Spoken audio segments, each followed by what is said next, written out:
हमारे प्रदेश कांग्रेस कमेटी के अध्यक्ष आदरणीय गोविंद सिंह जी डोटासरा साहब ने एक आदेश और निर्देश सेवा दल को दिया कि सेवा दल को इस किसान आंदोलन में किसी न किसी रूप में जुड़ना चाहिए। तब राजस्थान प्रदेश कांग्रेस सेवा दल ने यह तय किया कि हम मगरे से लेकर धोरे तक और पीली माटी से लेकर हल्दी घाटी तक राजस्थान के हर उस राणा प्रताप और भामाशाह को जगाने का काम राजस्थान प्रदेश कांग्रेस सेवा दल करेगा। साथियों, राष्ट्रपिता महात्मा गांधी ने कहा था कि भारत की आत्मा गांव में निवास करती है, और मैं कहना चाहता हूं आपको कि गांव की आत्मा खेती और किसान में निवास करती है। आज ये अहंकारी मोदी सरकार इस खेती को नष्ट करना चाहती है, इस भारत की आत्मा को नष्ट करना चाहती है। आज वो अन्नदाता जो 365 दिन रात दिन हमारे लिए जगकर अन्न उत्पन्न करता है और उस अन्न से हमारा जीवन चलता है, आज उस अन्नदाता के मान और स्वाभिमान की लड़ाई है। साथियों, हमें उस अन्नदाता का साथ देना होगा, उस भारत की आत्मा का, उस गांव की आत्मा का साथ देना होगा। इसलिए हम यहाँ पूरे राजस्थान की 5442 किलोमीटर की यात्रा राजस्थान प्रदेश कांग्रेस सेवा दल इसलिए करने जा रहा है कि मुझे आप श्वेत सेना पर पूर्ण विश्वास है कि आप गांव गली में जाकर ये हमारा संदेश पहुंचाएंगे। मैंने शाम को भी अटेला जी से ये कहा था कि आप जैसा ऊर्जावान संगठक सदियों में कभी कभी पैदा होता है, और मैं आप पे गर्व करता हूँ। मैंने आपसे बहुत कुछ सीखा है। ये मत समझना कि ये यात्रा, ये प्रोग्राम सफल हो गया उसके बाद में विसर्जन है। विसर्जन नहीं है, यहाँ से आपकी शुरुआत है। जो हम चिंगारी लेकर आए हैं, उस चिंगारी को गांव और छोटे कस्बे में पहुंचाने का काम पालिका के अध्यक्ष मोहन अटेला जी और उनके सारे पदाधिकारी, उनके ब्लॉक अध्यक्ष सब गांव तक ये जन जागरण पहुंचाएंगे और बताएंगे कि ये आज़ादी की दूसरी लड़ाई, ये आज़ादी की दूसरी लड़ाई मैं इसलिए कह रहा हूँ कि इसके लिए हमें इतिहास में जाना पड़ेगा। मैं आपको बताना चाहता हूँ कि जब मुगल काल पतन की ओर था, तब भारत के अंदर एक हॉकिंस नाम का व्यापारी आया था। उस हॉकिंस ने यहाँ के मुगल बादशाह को बहुरत्न देकर और कुछ व्यापारिक छूट प्राप्त की थी, और उन व्यापारिक छूट प्राप्त करने के बाद में वही हॉकिंस धीरे धीरे ईस्ट इंडिया कंपनी का रूप बन गया। आपको मालूम होगा कि भारत को सोने की चिड़िया कहते थे। भारत को सोने की चिड़िया ऐसे ही नहीं कहते थे, हमारे पास बहुत धन धान था, हमारे पास कोहिनूर हीरा था, हमारे व्यापारी बहुत धनी थे, हमारा किसान बहुत धनी था, हमारी व्यवस्थाएं बहुत धनी थी, हमारे यहाँ का रेशम पूरी दुनिया में प्रसिद्ध था, पूरी दुनिया में निर्यात होता था, हमारे यहाँ के लघु और कुटीर उद्योग से हमारे यहाँ के मसाले और अन्य प्रकार के कई प्रोडक्ट पूरी दुनिया में निर्यात होते थे, और उससे जो आवन होती थी उससे पूरा देश संपन्न था। इसलिए हमें सोने की चिड़िया कहते थे। उस ईस्ट इंडिया कंपनी ने हमारे व्यापारियों को मरवा दिया, हमारे मजदूरों को बेरोजगार कर दिया, हमारे लघु और कुटीर उद्योग के मजदूर जो काम करते थे उनको बेरोजगार कर दिया, वो व्यापार खत्म कर दिया, और धीरे धीरे उन्होंने कई मजदूरों की हत्या करवाई। रेशम जो बनाते थे, अच्छी मलमल बनाते थे, उन मजदूरों को मरवा कर और वो पूरा का पूरा रेशम का बिजनेस बंद करवा दिया, और इंग्लैंड से वो व्यापार हमारे भारत में करने लगे, और उससे उनके पास जो धन हुआ, भारत का ही वो धन भारत की राजनीतिक व्यवस्था पर इस्तेमाल करके वो धीरे धीरे हमारे राजाओं पे आधिपत्य करते हुए हमारे भारत को गुलाम बना दिया। आज वही परिस्थितियां पुनः उत्पन्न हो गई है। आप ये मत समझिए इस दुनिया का सबसे बड़ा कृषि प्रधान देश भारत है, और इस दुनिया का सबसे बड़ा खाद्यान्न का बाजार भारत है। उस खाद्यान्न के बाजार पर पूरी दुनिया की बहुराष्ट्रीय कंपनियों की नजर है। इस कृषि के ऊपर पूरी दुनिया की बहुराष्ट्रीय कंपनी अडानी और अंबानी की नजर है। वो मोदी और अमित शाह को उन्होंने ढेर सारा पैसा दिया, इसलिए इस अहंकारी सरकार के कान पर जूं तक नहीं रेंग रही है, और उसी ढेर सारे पैसे से आज हमारे लोकतंत्र को खतरे में मोदी जी ने किया है। कभी वो एमपी की सरकार गिरा रहे हैं, कभी हमारे सांसद पश्चिमी बंगाल के सांसद खरीद रहे हैं, लोकतांत्रिक व्यवस्थाओं को तहस नहस कर रहे हैं। साथियों, इसलिए मैं इसे आजादी का दूसरा आंदोलन कह रहा हूँ। ये निश्चित मानिए कि आज जो आंदोलन आपको नजर आ रहा है कि ये किसान आंदोलन है, ये किसान की लड़ाई है, मैं आपको बताना चाहता हूँ, आप भी गांव और गली में जाकर बताइए कि ये किसान की लड़ाई नहीं है, ये आम आवाम की लड़ाई है। वो किसान तो जवान बनकर, जैसे जवान बॉर्डर के ऊपर हमारे भारत की सीमाओं की सुरक्षा के लिए लड़ता है, वैसे किसान हमारे भारत की लोकतंत्र की रक्षा के लिए और हमारी आम और आवाम के रक्षा के लिए लड़ाई लड़ रहा है। वो जवान की तरह लड़ाई लड़ रहा है और कम से कम इस कड़कड़ाती ठंड में, इस बारिश के माहौल में कम से कम 52 किसान अब तक शहीद हो चुके हैं। मैं उनको भी वंदन और नमन करता हूं। साथियों, ये लड़ाई किसान की नहीं है। आप आगे जाकर देखेंगे इन कानूनों के हिसाब से तो ये पूरे भारत की लड़ाई है। सबसे पहले इन्होंने, कांग्रेस ने जो व्यवस्था की थी सीमित स्टॉक की, ताकि काला बाजारी नहीं हो, इन्होंने सीमित स्टॉक को व्यापारियों को फायदा पहुंचाने के लिए खत्म कर दिया और असीमित स्टॉक का जो प्रावधान रखा है उससे किसान को नुकसान नहीं है, उससे नुकसान है मध्यम वर्गीय उपभोक्ता को।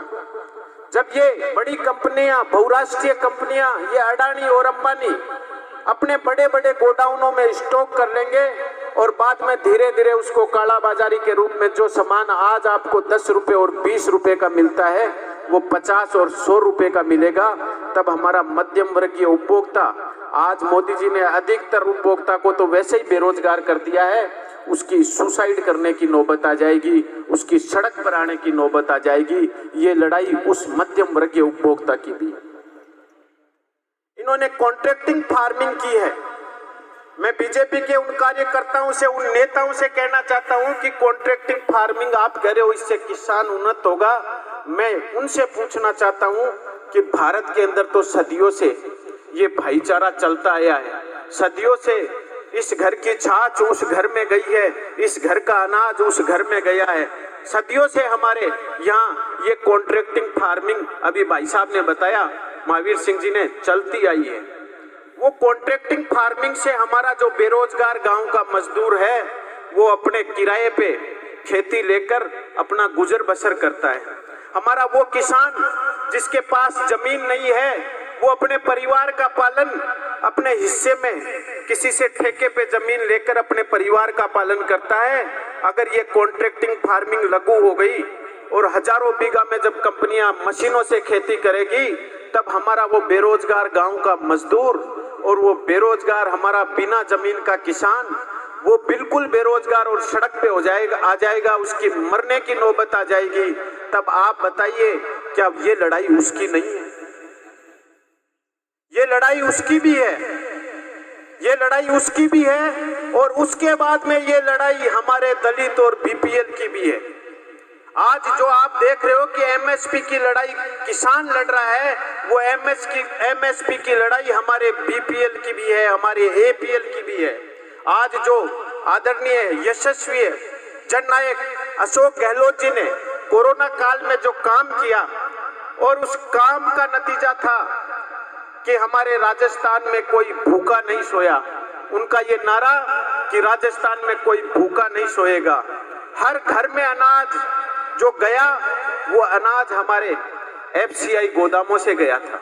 अगर एमएसपी खत्म हो गई तो एफसीआई गोदाम खत्म हो जाएंगे और अगर एफसीआई गोदाम खत्म हो गए तो जिस प्रकार हमारे सिलेंडरों की सब्सिडी बंद हुई है, वैसे हमारे एपीएल और बीपीएल के जो हमारे गरीब मजदूर है उनका जो अनाज वितरण है वो भी बंद हो जाएगा। तब वो भी उनका लालन पालन होना मुश्किल हो जाएगा। ये लड़ाई उन बीपीएल और एपीएल की भी है, ये हमें गांव में जाकर बताने की आवश्यकता है। साथियों, ये कहते हैं कि ये जो किसान बिल है ये मोदी जी तो महान है, ये किसान बिल मोदी जी किसानों के सुखद के लिए लाए हैं, किसानों की उन्नति के लिए लाए हैं। मैं इस मंच के माध्यम से मोदी जी से कहना चाहता हूं, बीजेपी के कार्यकर्ताओं से कहना चाहता हूं, सतीश जी पूनिया से भी कहना चाहता हूं, वो किसान नेता बनते हैं, मैं उनको आज इस मंच के माध्यम से कहना चाहता हूं कि जो किसान की बात करेगा वही भारत पर राज करेगा। और मैं बताना चाहता हूं कि आप ये जो बिल लाए हैं, जिसको आपने संसद में बहस नहीं करवाई, बिना बहस, बिना किसी किसान संगठन से राय करके, बिना किसी विशेषज्ञ से राय करके आपने अपने व्यापारिक कंपनियों के मित्रों से पैसा लेकर ये 3 काले कानून लेकर आए हैं। इन 3 काले कानूनों से न तो देश की आवाम का हित हो सकता है, न देश के किसान का हित हो सकता है। आप अगर किसान हित के होते, आप किसान का हित सोचते, देश का हित सोचते, तो आप ये जो काले कानून लाए हैं इसकी बजाय आपको हमने जीएसटी दी है, खूब जीएसटी हमारे व्यापारिक भाइयों ने दी है और खूब जीएसटी हमने आम उपभोक्ता ने दी है। उसके बदले में आप गांव में कोल्ड स्टोरेज बनवाते ताकि किसान अपनी फसल सुरक्षित रख पाता और समय पे अच्छी रेट के अंदर अपनी फसल बेच पाता, तो उसको फायदा होता, तब तो आप हितकारी होते। अब तो आप अहितकारी। मैं तो इस सरकार को षड्यंत्रकारी सरकार कहना चाहूंगा। इन्होंने जो अब धीरे धीरे व्यापारी सोच रहा है कि साहब बीजेपी का हूँ, व्यापारी हूँ, मेरी तो ये पार्टी है, उन व्यापारी भाइयों को भी आप समझा दो कि जिस दिन ये बहुराष्ट्रीय कंपनियां अडानी और अंबानी अपने गोदाम कस्बों में जिला मुख्यालय पे बना लेंगे, बाद में वो छोटे कस्बे और गांव के अंदर अपनी छोटी छोटी अडानी और अंबानी स्टॉल भी बनाएंगे। और जब उनकी अडानी और अंबानी स्टॉल बन जाएगी, तब हमारे गांव और कस्बे का छोटा व्यापारी है वो भी बेरोजगार हो जाएगा। उस व्यापारी को भी ये समझाने की आवश्यकता है कि ये किसान की लड़ाई नहीं है, ये कल तेरी भी बारी है, ये तेरी भी लड़ाई है, ये भारत के आम आवाम की लड़ाई है, ये भारत के स्वच्छ लोकतंत्र की लड़ाई है, ये हम सब की लड़ाई है। ये सारे संदेश आप हर गांव में, हर छोटे कस्बे में, हर गली में पहुंचाने का प्रयास करें। यही राजस्थान प्रदेश कांग्रेस सेवा दल की तरफ से मैं आपसे आह्वान और निवेदन करना चाहता हूं। साथियों, जब मैं प्रदेश अध्यक्ष बना था तब मुझे किसी पत्रकार महोदय ने कहा था कि आप अध्यक्ष जी राष्ट्रवादिता को समझते हैं। मैंने कहा पत्रकार जी, मैं राष्ट्रवादिता तो ज्यादा कुछ नहीं जानता, पर मैं देश प्रेम जानता हूँ। मैं देश प्रेम जानता हूँ, मैं कांग्रेस का कार्य करता हूँ, मैं देश प्रेम जानता हूँ। और मैं ये जानता हूँ कि ये जो नदियाँ, ये जो फूल, ये प्रकृति, विभिन्न क्षेत्रों की भाषाएं, विभिन्न जातियां, हिंदू, मुस्लिम, सिख, ईसाई, इन सुमन से बने चमन को भारत कहते हैं। और इस भारत से जो देश प्रेम करता है उसे देश प्रेमी कहते हैं। और वो देश प्रेमी है कांग्रेस का कार्यकर्ता। जब जब इस देश पर विषम परिस्थितियां आई है, जब जब इस देश का लोकतंत्र खतरे में आया है, तब तब कांग्रेस का कार्यकर्ता सड़कों पर आया है और तब तब कांग्रेस का कार्यकर्ता जेलें भी भरी है। अगर आवश्यकता पड़े, कांग्रेस का शीर्ष नेतृत्व आह्वान करे तो हमें जेल जाना पड़ा तो भी कोई गम नहीं करना है। साथियों, आजादी से पहले भी हमारा इतिहास रहा है, हमने कुर्बानियां दी है, हमारे सम्मान्य नेताओं ने कुर्बानियां दी है, तब जाकर ये देश आजाद हुआ है, तब जाकर इस देश में लोकतंत्र स्थापित हुआ है। और इस देश के नवनिर्माण में भी हमारी आदरणीय स्वर्गीय इंदिरा गांधी जी ने कुर्बानी दी, हमारे आदरणीय स्वर्गीय राजीव गांधी जी ने कुर्बानी दी, हमारा ये देश प्रेमी कांग्रेस कार्यकर्ता ने ही कुर्बानी दी है। आज पुनः आवश्यकता आ गई।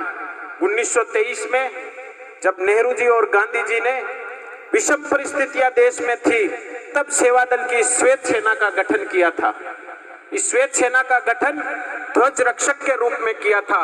मैं आपको आज पुनः आह्वान करना चाहता हूं कि देश पर विषम परिस्थितियां आ गई है, देश का लोकतंत्र खतरे में है। आज इस श्वेत सेना को फिर झंडा लेकर, ये तिरंगा लेकर जो हम लेकर आए हैं, ये तिरंगा हम हटेला जी को देकर जाएंगे और हटेला जी इस तिरंगे को आपके साथ हर गांव गली में लेकर जाएंगे और हर गांव में जाकर कहेंगे कि ये किसान की लड़ाई नहीं है, ये देश के लोकतंत्र की लड़ाई है, देश की आम और आवाम की लड़ाई है। इस संदेश को हर घर तक पहुंचाने का आप ज्यादा से ज्यादा प्रयास करें। जय हिंद, जय भारत, धन्यवाद।